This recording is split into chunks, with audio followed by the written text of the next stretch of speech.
Okay, back again. So we talked about paddle mechanics generally. Now let's move on to maybe more about race strategy and just big picture type things. My uncle used to tell me about how you should go in a race.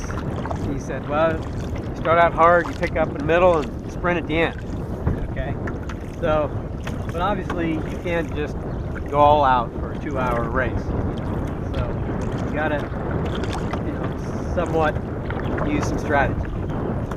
So generally, when you're in a start with multiple boats, which generally people are, 10, 12, boats, it's very important to kind of look at getting your best advantage right off the start, which means many inexperienced boaters will end up crashing into you at the start because they lose control, because after 10 strokes the wakes tend to build up and it's all interacting with other canoes and boats, and the inexperienced paddler won't react quick enough, and they'll go sideways and smash into you, or you're back into you, which will spin you around and just not be good. So that's why I generally like, number one, if I can, if I know I'm fairly fast and if I'm in the top 3, then at times it's almost best to have a couple of slower boats in between you and the fast boat. Okay, that way you can get clear, and then you can kind of see your pick. You can either go left or right depending on who's out ahead, maybe to stay with that faster team. Sometimes, fast teams just simply pick the wrong side, left, right, middle of the starting line, and it's obvious that you might have better current, say towards the center versus off to the right or to the left. So it's very important to kind of pick your spot. You don't want to be too far away from the teams that you think are the fastest. For obvious reasons, you want to use their wake, and we'll talk about wake riding, to help pull you along so they don't get away from you. Likewise, if you are one of the faster teams, you're almost better off keeping a bunch of slower boats in between so you can get out ahead, and then the other team has to work really hard to catch you if they ever can catch you. So the start is kind of important. What I like to do is breathe at the start. Usually you have a couple minutes warning before the gun goes off. Do the breathe in, breathe out. Make sure everything's relaxed. If you have time, put your paddle on your lap, and sometimes if you slowly bend your fingers back, it'll stretch your tendons, your muscles in your, not too much, just a little, hold it for maybe 10-15 seconds, and breathe at the same time. That usually is good. Your thumb, not too much, that's usually a good stretch. Any type of massaging is good. A lot of paddlers, sometimes they have this chicken wing or do something odd, and they get sore elbows. They get kind of a tendonitis. So we'll talk about tendonitis, or I'll tell you right now how to avoid it. Is your elbow needs to come in fairly close to your rib cage. If you find out you got a chicken wing paddling, biomechanically, you're putting more stress on your elbow. You're going to end up with tendonitis or worse. So another thing you want to do is keep your elbow fairly tight to your ribs. Don't exaggerate that. Again, but it's something to think about. So, but we get sore elbows for other reasons too. But a little massage here is really good around your elbow area before a race. In the shoulder area is really good. My uncle used to find that if you had a sore elbow, a lot of times massaging a sore spot in a shoulder muscle will actually, for like when he's eating or watching TV, not necessarily at the start, but during your rec time, if you massage that sore spot on your somewhere in your lats or something, it'll actually help your elbow. Probably has to do with circulation or something. So, but even before the start, you want to make sure, give yourself a quick, find a sore spot, here this a little bit sore, so you work on it just a little bit, slowly, and breathe. That will help, you know, condition or get your body ready for intensity.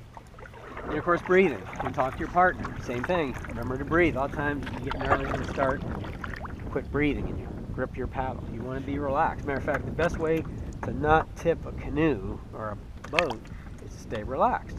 So if you're like tense and you're worried about tipping, you're going to react slower to something that happens, a wave hitting. You're better off keeping a nice loose hips. Everything should be relaxed. We talked about relaxing your arms, but your hips and your legs should be also relaxed in between your recovery, right? Should be all kind of really nice and loose and relaxed. So it's a starting line again. So let's say you have a fast team on your right, maybe with a slow boat in the middle, fast team on the left, maybe right next to you. So again, you want to listen to the starter and breathe and try to make sure you're going to try to keep your boat, make little adjustments, make sure you're pointed directly downstream. Sometimes your partner, you might want to decide, okay, you start on the right, I start on the left. Make sure you come to an agreement which side you're going to start on. Sometimes at the last minute you don't want to switch and then you miss a stroke, because sometimes 1 or 2 strokes makes all the difference in the world at the start. It can mean the difference between going alongside somebody, getting dropped back, and you're back in the washing machine.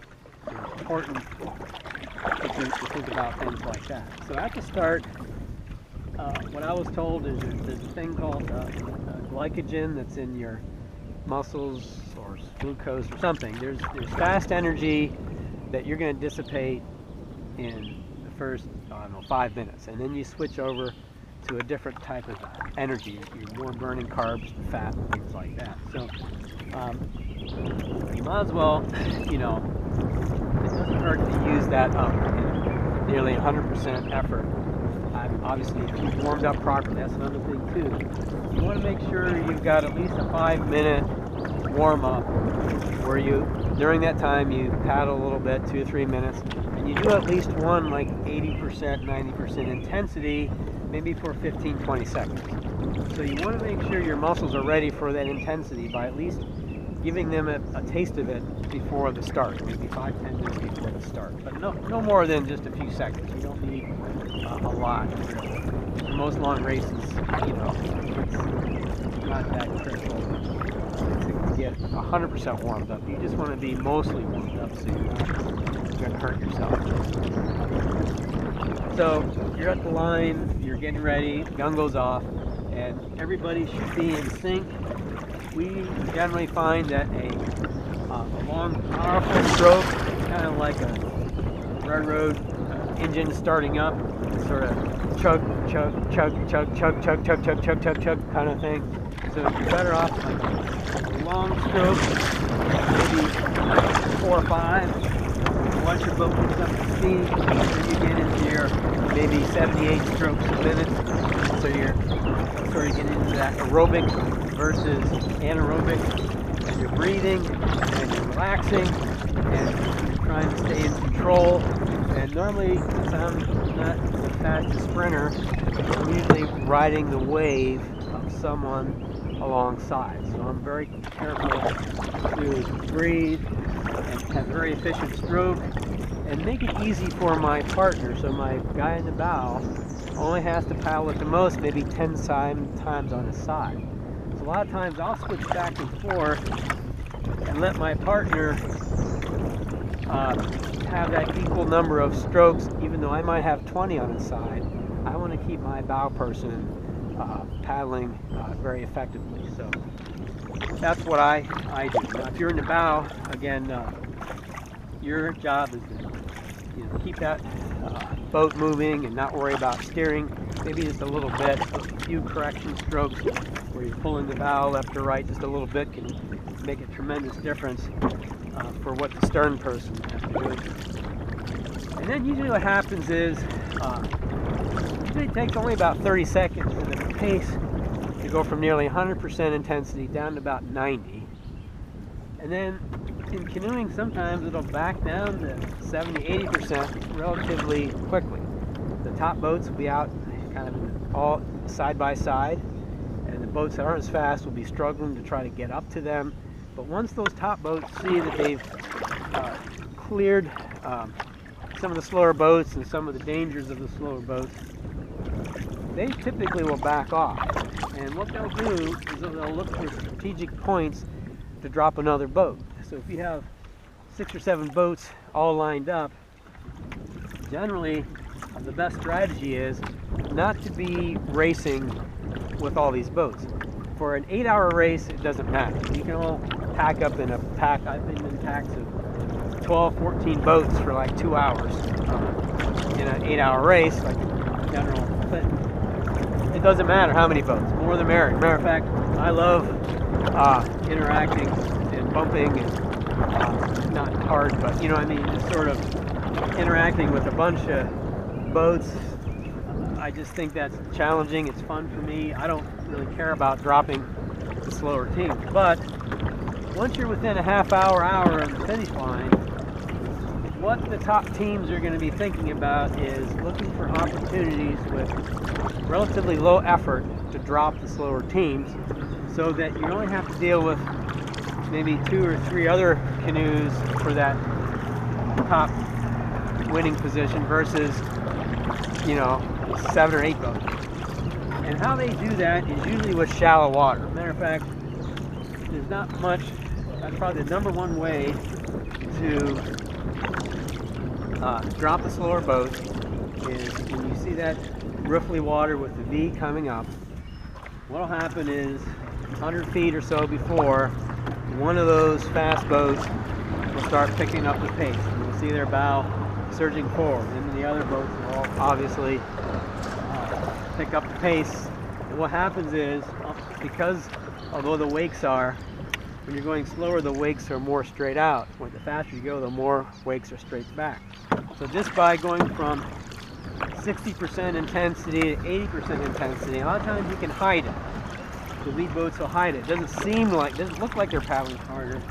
But what that'll do is it'll naturally make everybody drop a half a boat, but they're still waking. And then what they'll do is all of a sudden, maybe 20 feet before the V, they'll just go into 100%. And what will happen because of the shallow water is their stern wave the wave off the stern will just rise about 6 inches instantaneously.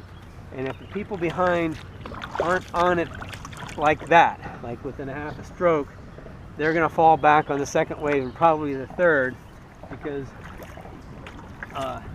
that wave goes up so high, and if you're not ready, you'll be unstable, will not paddle as hard, and all of a sudden you'll be back maybe 3 boat lengths in a matter of seconds. So you have to be prepared. If you're not the fastest boat, you have to recognize if you see riffles, you got to be prepared so that when they do pick it up to 80%, you don't fall back. You actually come off that wake and stay in your relative position. So when they do punch it, you've got a little bit of buffer to control the boat, because a lot of times what will happen is that wave will pick up, throw your boat sideways, and you're struggling to keep the boat straight, and that'll slow your boat speed down enough that you'll fall back. But what I normally do, since I'm not always the fastest, is I'll be ready to paddle on the same side. So I'll be paddling like this, and say the fastest team is on my left, I'll be paddling, and when I do it, I'll say hut. The guy in the bow will switch, so we're both paddling on the same side, on the left side, to keep us away, anticipating that as soon as this fast team takes off, their wave's going to want to throw me in the boat. So I'm anticipating what's going to happen. Now another thing you can do is, even if you're not the fastest team, if you can squeeze your bow out ahead, a lot of times the leaders won't really care if a slower boat pulls. In other words, the faster teams wake. And if you know the river enough that there's a riffle coming up and the other fast teams that aren't as familiar don't, you can have your nose out ahead. And even a slower team can keep a fast team back by their wave. And if you're the one who picks it up and punches it, sometimes you can keep the leaders back, and they may even fall back. Now, that may not be to your advantage, simply because, I don't know if you can see it, you can see the eddy behind the piers quite well here, and that's what you want to avoid. So you want to stay in. So normally in my strategy, at least for canoeing, I just try to prepare myself for teams that want to sprint through those shallow sections. Holly Reynolds and I did the 70 one year, and I think it was, well, it was one of the fast New York teams. I want to say Dale Pearson's and maybe Trevor. Anyway, very tough team. Had a great start. Holly and I were, we might have been 20th overall or something. And this men's team was way up there in the top 10. Somehow we ended up catching them because we did so well in shallow water at the upper part of the 70 miler that we crept up to them. And I can remember that one of their strategies is exactly what I said. If there's a boat with them that they want to get rid of, they wait to a riffle, which is a lot of them at the 70, and they just punch it. And Holly had enough experience, and so did I, to know that that's what they were going to do. And we spent a lot of time on their side race, and Holly was really good at leaning the boat. And we would be cruising along, and she knew enough to breathe and relax, and we were ready within a half a stroke when Dale and Trevor would punch it. And somehow, it's amazing, we'd be alongside of them. Holly would be lined up in the middle of their boat. They would punch it. That wave would come back behind their boat. So it looked like we were behind them, but we were still on their side wave. Holly and I, we kept our cool, kept the boat straight, leaned it, and once the water got a little deeper after the riffle, that wave would bring us right back up alongside. And I bet that happened 10 times, if not more. And what happened was, even though that team was faster, I think psychologically